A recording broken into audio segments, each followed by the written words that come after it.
Halo Gexi dan semuanya dimanapun kalian berada, selamat datang di acara Talkshow Ngobrol Nyambung.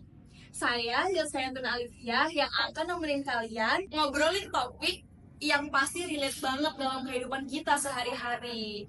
Genzer, kalian pernah merasa salah paham nggak sih sama teman kalian? Atau malah bingung gimana caranya nyampein isi hati kita kepada teman-teman kita? Nah, pas banget nih. Hari ini kita akan bongkar tuntas rahasia di balik pertemanan sehat dan produktif di kalangan Gen Z. Yang kuncinya ada di komunikasi yang efektif. Dan kita nggak sendirian di sini. Sudah ada bintang tamu kita, narasumber kita yang kece, yang siap bagi-bagi insight berharga. Langsung saja kita sambut Lia. Hai.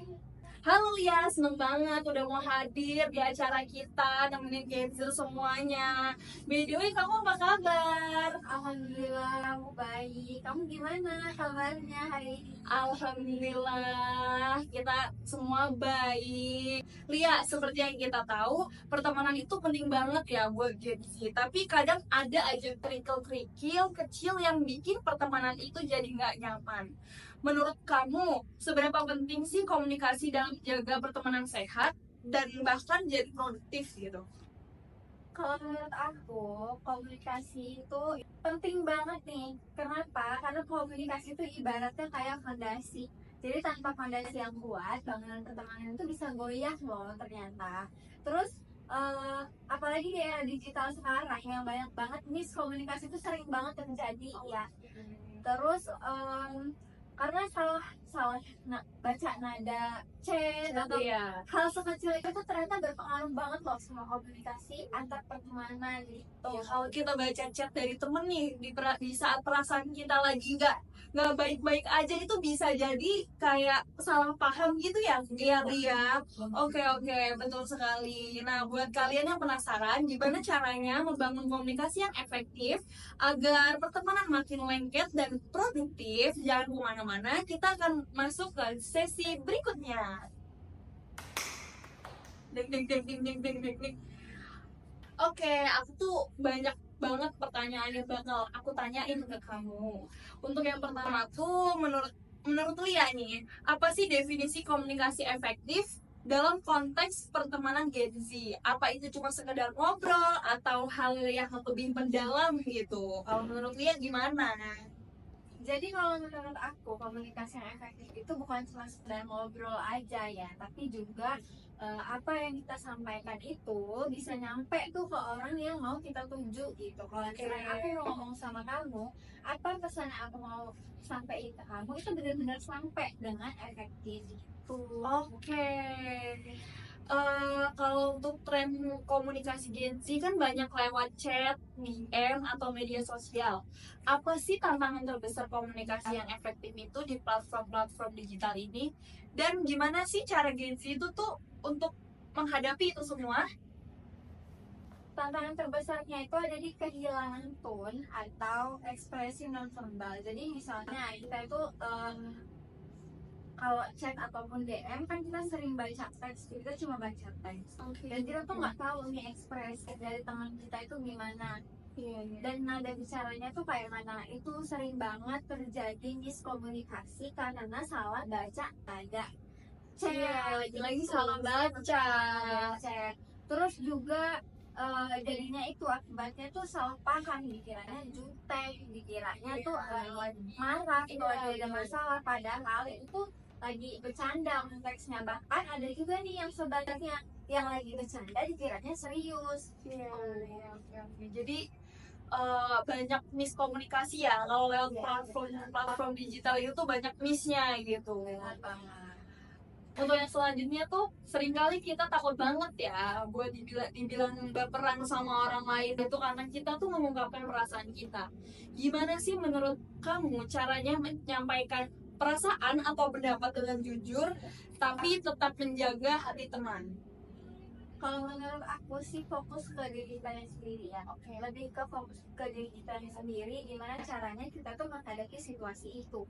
Bukan malah kayak kita tuh berpikir kayak nanti temanku begini, nanti temanku begitu. Kalau dari aku sih lebih baik kita memfokuskan diri kita aja, diri kita sendiri. Gak usah terlalu memikirkan asumsi dari teman kita, dari orang lain, karena belum tentu asumsi yang kita duga-duga itu benar gitu. Jadi kita menyampaikan apa isi hati kita aja ya, karena kita ngerasa aduh ganjel banget nih di hati, kita nyampein aja ke teman dengan cara yang baik-baik gitu kan.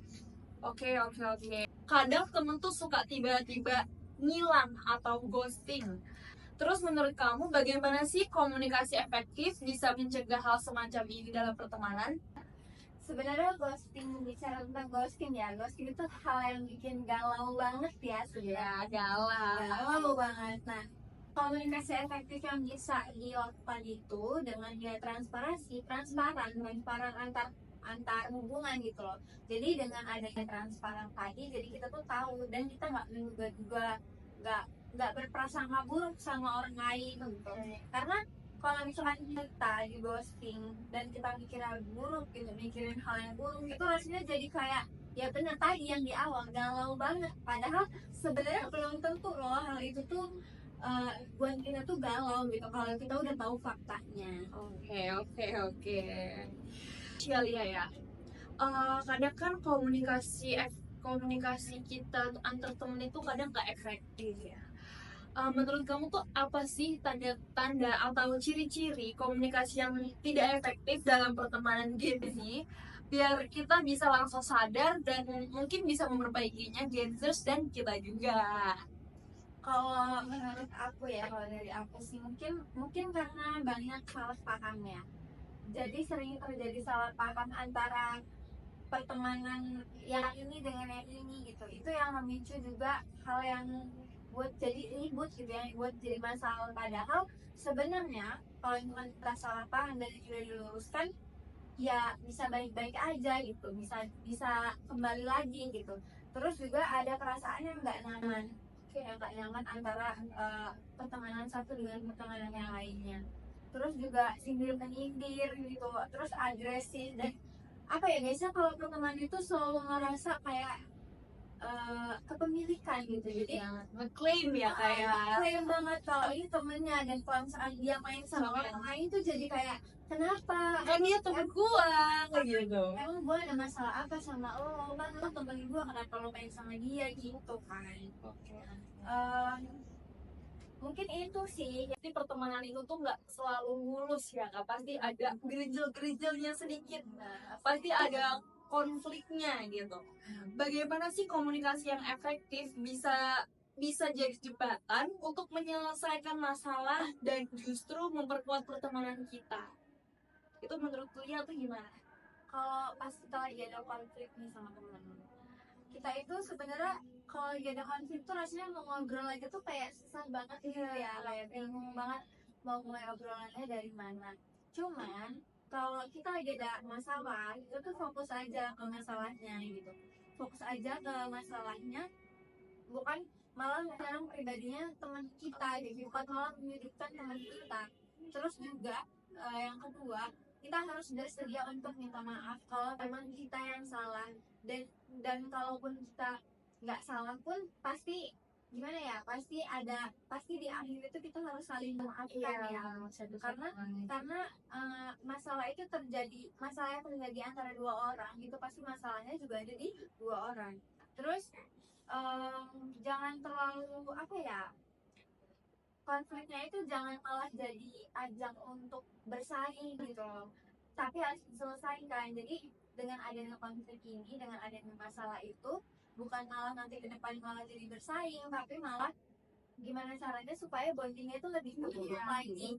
Terakhir nih Alia ya, apa sih menurut kamu tuh satu pesan kunci yang ingin kamu sampaikan buat Gen Z semuanya di luar sana tentang pentingnya komunikasi efektif untuk pertemanan yang sehat dan produktif di masa depan? Kalau untuk pesan kuncinya itu adalah berani berkomunikasi, berani berekspresi. karena pertemanan sejati itu dibangun di atas pemahaman. Jadi jangan takut untuk memulai percakapan yang jujur, untuk terbuka sama temen, sama siapapun ya, tapi nggak yang oversharing juga. Terus jangan malas untuk dengerin orang, jadi jangan cuma mau didengar, tapi kita juga harus siap untuk jadi pendengar gitu. Jangan ragu untuk klarifikasi tentang suatu hal yang memang kita tuh nggak salah gitu. Terus dengan komunikasi yang efektif ini, pertemanan kita tuh jadi nggak cuma fun aja, tapi juga bisa jadi support system. Jadi bisa saling menguatkan satu sama lain buat kita nih untuk meraih ini impian dan menjadi Gen Z yang sukses. Oh ini oke. Keren banget ya guys. Jawaban-jawaban dari Lia tuh insightful banget. Aku yakin pasti Gen Z di rumah dapat banyak pencerahan tentang pentingnya komunikasi yang efektif dalam pertemanan kita, agar hubungan kita sama teman tuh selalu sehat dan tidak banyak salah pahamnya. Bumbu-bumbunya tuh ya mungkin ya dalam pertemanan tuh bumbu-bumbunya tuh ada aja, tapi kita tuh harus mencampurkan banyak bumbu agar rasanya tuh enak nih. Sama kayak pertemanan tuh begitu ya.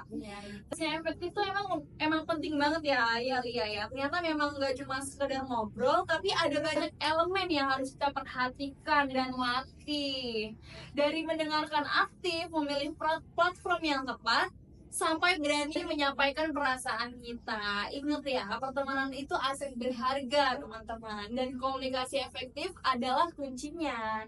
Dengan komunikasi yang sehat, pertemanan kita nggak cuma asik buat hiburan, tapi juga bisa jadi wadah yang produktif untuk saling mendukung, belajar, dan berkembang bersama-sama. Jadi buat Gen Z semua, ayo kita mulai praktekkan komunikasi efektif ini dalam pertemanan kita masing-masing ya teman-teman ya.